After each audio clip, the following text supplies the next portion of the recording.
Ladies and gentlemen, y'all already know 2026, January 31st, New York City, Madison Square Garden, one of the most anticipating fight in the sport of boxing, Teofimo Lopez versus Shakur Stevenson.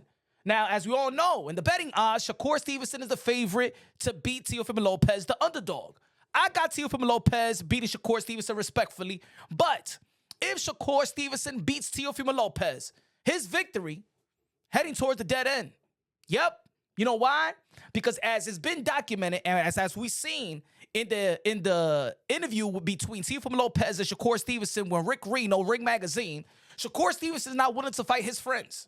He's not willing to fight Keyshawn Davis, who got the potential to be a champion in the 140-pound division like he was in the 135-pound division. He's not willing to fight Richardson Hitchins, who's the 140-pound champion, that probably going to be facing Keyshawn Davis. And he's not willing to face Shakur Foster unless Raymond Ford fights him first because he's brothers with Raymond Ford.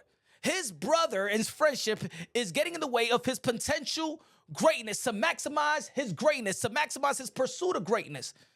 I'm not the one that's just saying it. Listen to Shakur himself. Oh, you and Richardson Hitchins, you think that fight ever happened? I probably would never even fight Africa. I think that's another one. He been my brother for years and years. Him and Keyshawn are close friends, and that fight couldn't happen. You could have two like me right now. I ain't gonna fight my brother.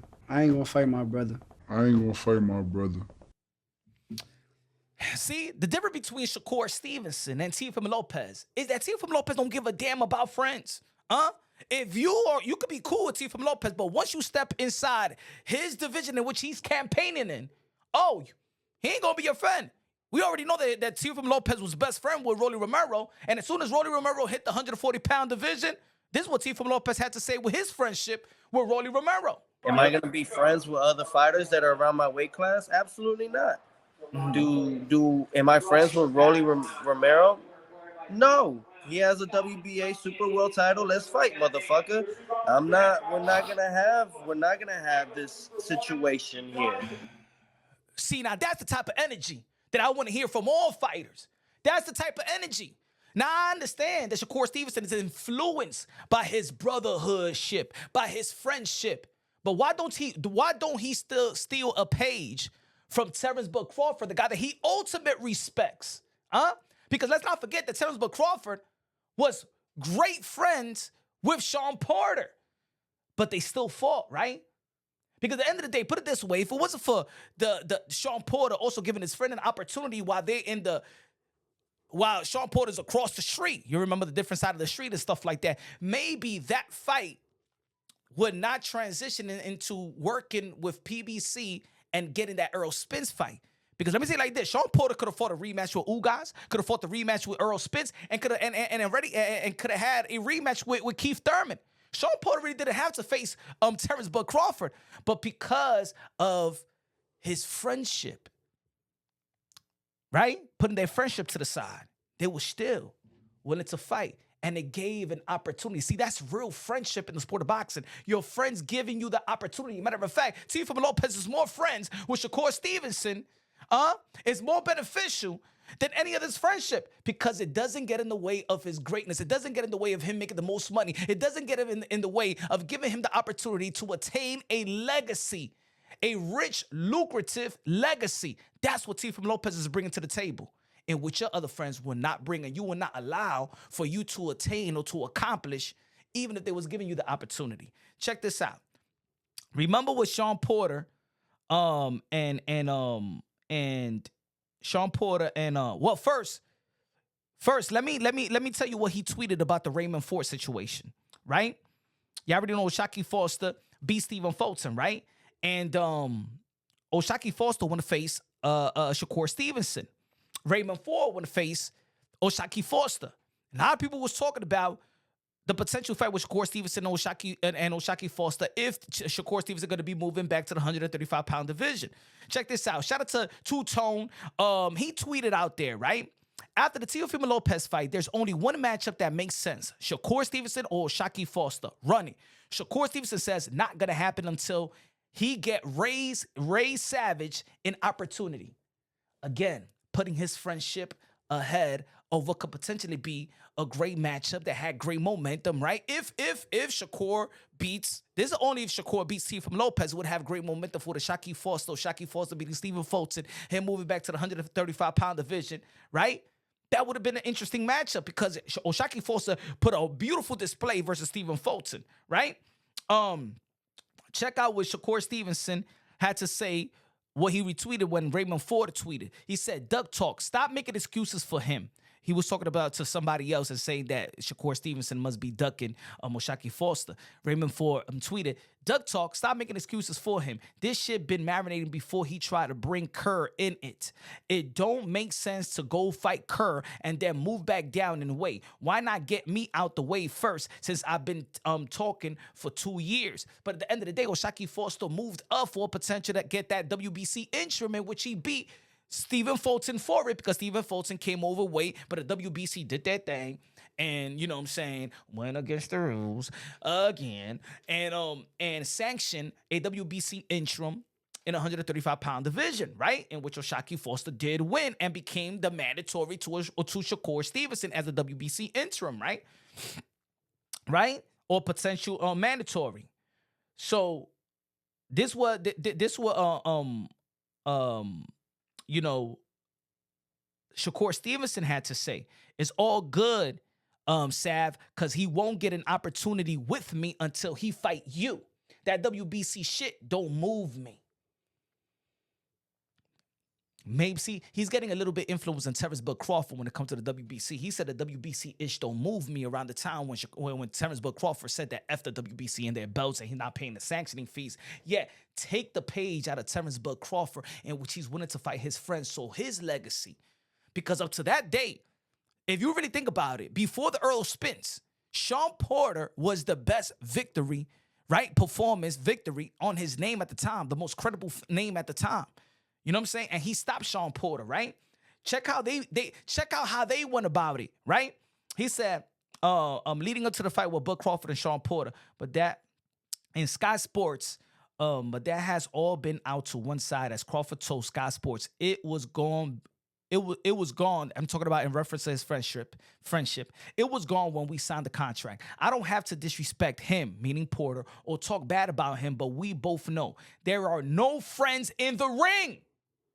Listen to your boy, Shakur. Listen to your boy, Terrence Bud Crawford. He said, there are no friends in the ring. The guy across from you is trying to knock your head off. I'm trying to knock his head off too. Check out prior to the fight when they was making this fight, the Zone website, right? The conversation does occur. The decision won't come down to Arum or Porter's representative as PBC. Al Heyman will be Porter and Crawford making the call, according to the former champ. This is what Shawn Porter had to say, leading to the fight with Bud Crawford. That right there is actually a collective decision that isn't him calling me out and me denying the fight, or me calling him out and him denying the fight, Porter said. This is a mutual decision between friends, and whether or not we want to put our friendship to the side and get it on and become friends again after the fight. So we'll see. You see, if Shawn Porter and Terrence Bud Crawford, who probably have known each other even probably longer than Keyshawn Davis and Shakur Stevenson, longer than Shakur Stevenson and Richardson Hitchins, right? They known each other for a long time. They could still put their friendship to the side and still be friends after the fight. And as you can see, we've seen it enough. They've been hanging out. They've hanged out. They go to each other's places, family outing, event outing, basketball, paintball, and stuff, whatever stuff. They still friends. But because of that opportunity, how much you want to bet that Terrence Bud Crawford has more respect and they're tighter as friends than they was before that? Because at the same time, you give an opportunity to enhance your legacy, make more money, feed your family. Y'all both came out the ring safe.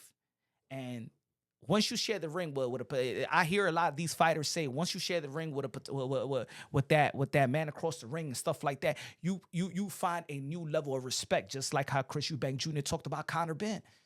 It's no doubt you got to respect them. You create a bond that is what it is, right? I believe that the Teofimo Lopez is actually being more of a friend to Shakur Stevenson than The guys that he said is his friend, because those friends is not going to give you what you work your ass off. Shakur Stevenson once said that he started boxing when he was a toddler. Shakur Stevenson says that this is his moment. Guess who's giving you the opportunity for that moment? Y'all giving each other the opportunity, right? But it's Shakur Stevenson daring to be great, moving up, right? Shakur Stevenson been ducked in the 135-pound division by everybody. I remember that. I think in 2023, I did a video. I said Shakur Stevenson is the most ducked fighter, right? Tank didn't want to fight him. Loma Chico didn't want to fight him. George Cambosa didn't want to fight him. Pitbull Cruz didn't want to fight him. The names go on. Devin Haney moved up to fight Regis Program. I'm not gonna call it a masterful duck because Devin Haney moved up to the 140-pound division and became a champion, but he didn't want to fight him, right? And they was chopping it up, right? On social media, there was a lot of people at the time that just ducked, that avoided Shakur Stevenson while he was free. Still in the 135-pound division.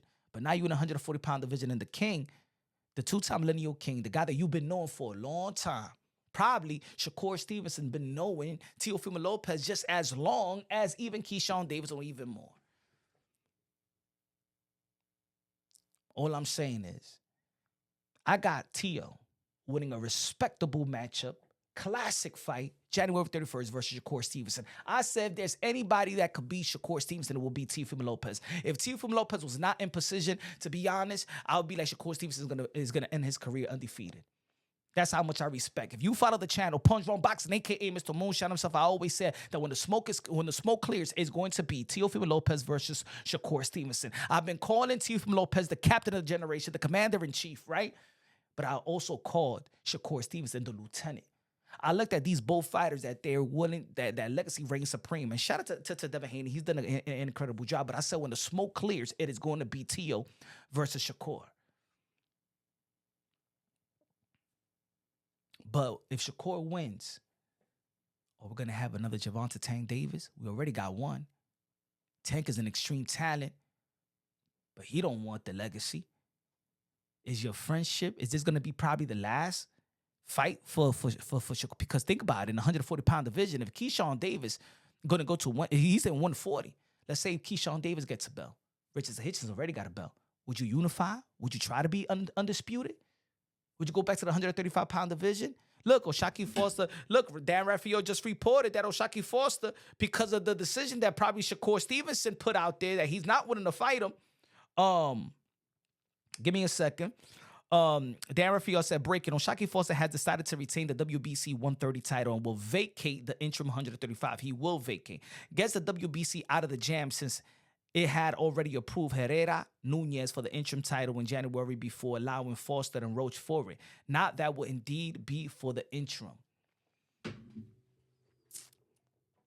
I'm telling you like this: if Shakur Stevenson would have said, if I beat Teofimo Lopez, I'm gonna fight O'Shaquie Foster, the WBC would have keep that interim. O'Shaquie. Shakur Stevenson's friendship is gonna get in the way of his maximum pursuit of greatness. So I asked the boxing fans, do you truly want Shakur Stevenson to beat Teofimo Lopez?